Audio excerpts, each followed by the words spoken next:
Assalamualaikum warahmatullahi wabarakatuh. Salam sejahtera, salam Malaysia Madani dan salam kooperasi. Alhamdulillah, syukur kepada Allah kita diberikan kesihatan untuk terus melangkah ke tahun baru yang pastinya akan membawa sinar baru kepada gerakan kooperasi.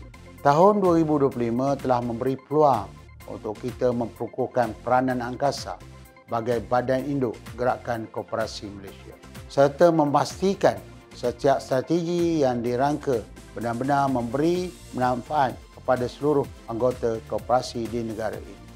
Gerakan kooperasi terus menunjukkan potensi luar biasa dalam memaju pembangunan sosio-ekonomi masyarakat dengan kekuatan lebih 16,324 buah kooperasi dengan kekuatan anggota 7.4 juta orang. Saya yakin kita mampu memperluaskan keupayaan kooperasi dalam pelbagai sektor yang berimpak tinggi. Sebagai badan APEC, Gerakan Kooperasi Angkasa terus memperkukuhkan jaringan nasional dan antarabangsa bagi membuka lebih banyak peluang pasaran, pelaburan serta perkongsian kepakaran.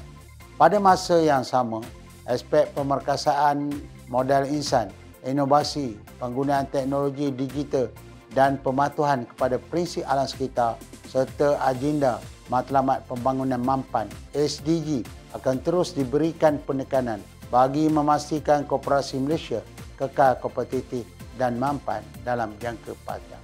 Seiring dengan inspirasi Malaysia Madani, gerakan kooperasi diyakini mampu menjadi antara pemacu utama kepada pembangunan yang seimbang, berteraskan nilai kemanusiaan, keadilan sosial dan kesejahteraan bersama.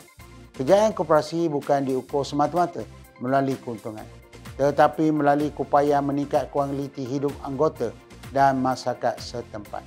Saya juga merakamkan setinggi-tinggi penghargaan dan terima kasih pada seluruh kepimpinan kooperasi, warga angkasa serta semua pihak berkepentingan yang terus memberikan sokongan padu dan komitmen yang tidak berbelah bagi. Semoga semangat kebersamaan ini terus diperkukuhkan demi memastikan gerakan kooperasi negara terus maju dan berdaya tahan.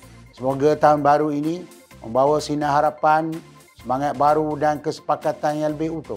Bersama-samalah kita jadikan kooperasi sebagai pemangkin kesejahteraan rakyat serta tonggak kepada masa depan ekonomi negara yang lebih inklusif dan mampan. Selamat menyambut Tahun Baru 2020.